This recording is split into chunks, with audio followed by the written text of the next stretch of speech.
You guys had a unique experience, almost as an extension of the fact that we're now content creators, we're content publishers, we're content curators. I love that. Individuals are now becoming personal brands. Because in my experience, a lot of the big companies are being dismantled and being pruned as businesses, industries, from music all the way through to advertising, are reconstituting themselves.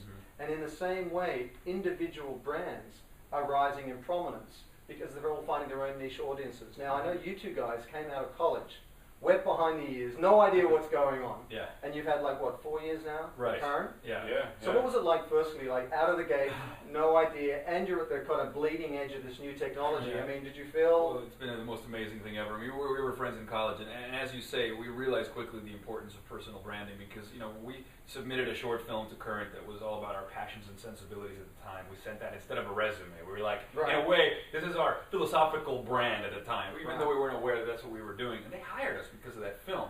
But what we quickly realized after Current launched, we thought overnight our lives would be set, our careers would be set, and then we realized that just being on TV, so to speak, in this new era doesn't really cut it anymore. Even if you want to have a career in television or in the media, you need to start crafting that brand. You need to get the messaging, you need to get the bullet point. Who are you? Why do you matter? You need to know who you are. It's hard enough to know who you are in life outright, let alone to take it to market in a brand sense. I mean, so like Max and Jason Still Up, what is the theme there peculiar to Current? And then you guys can talk about your own brand. Well, sort of what we try to do with Max and Jason Still Up, we like to think of it as like a televised TED conference every night of the week, 50% of the time, because the other 50% of the time, obviously, you know, we have a lot of amazing content in Current's library.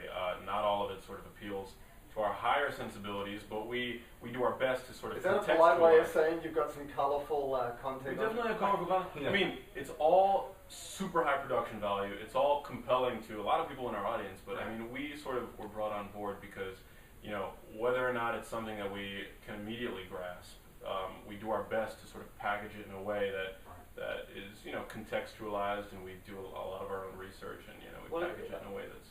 I mean, what's so interesting about what you're doing is by contextualizing and packaging that research, you're acknowledging the fact that the youth market, you know, millennials, we hear a lot of talk of millennials and so on, are not just showing interest, but they're taking ownership and responsibility for these issues.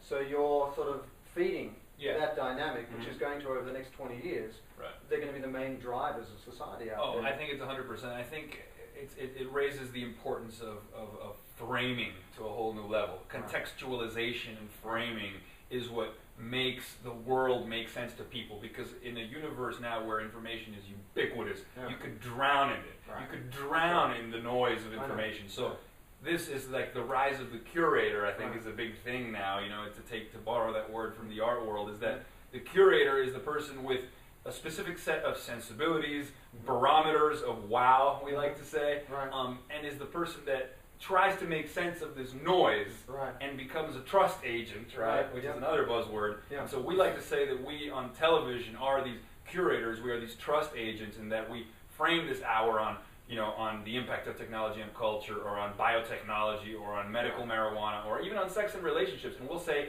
here's an hour on this, and there's all this content made by citizen journalists and user-generated content and professional filmmakers alike, and we will frame it, build it, create it, offer it to you, take it or leave it, on TV, online, and so it's like, again, we offer, it's through the rose-colored glasses of Max and Jason. And let me ask you this, those rose-colored glasses, are they... I say that because we're optimistic. No, you're optimistic, it's a good way to be. Is it framed through the lens of values proposition? Obviously you're not interested in purely in green, you're not interested in biotech, so what informs, you know, in terms of your personal brand, what defines the lens through which you share your content? I mean, I think that we, you know, where one of us sort of is not interested in a topic, the other one of us kind of picks up the slack, and vice versa. But I think that the reason why we were hired back in the day for Current is because we really do have a broad range of interests. I mean, me personally, I'm totally into science, technology, medicine, music, you know, the green movement, obviously, politics, and so, you know, for us, we really do like to have, you know, multiple conversations running at the same time about a plethora of topics. And what's so interesting about that is, in some ways, I've heard people talk about how this is the era of the generalist. It is. You need to be, you know, a specialist in several different things.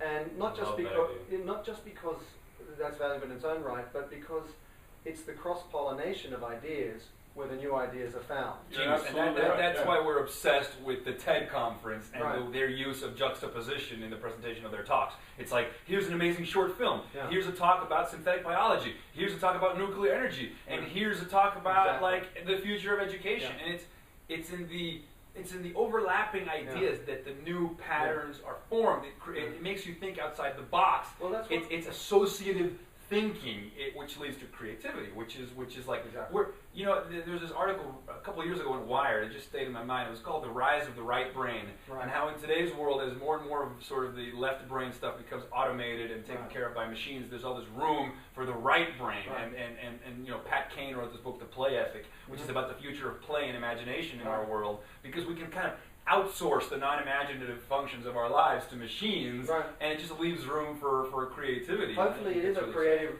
renaissance, and in a sense I've heard people describe the internet and mobile phones as synaptic technology, because it allows me to connect to you in a way, in the same way that our access to information on the internet has allowed us to connect unrelated topics.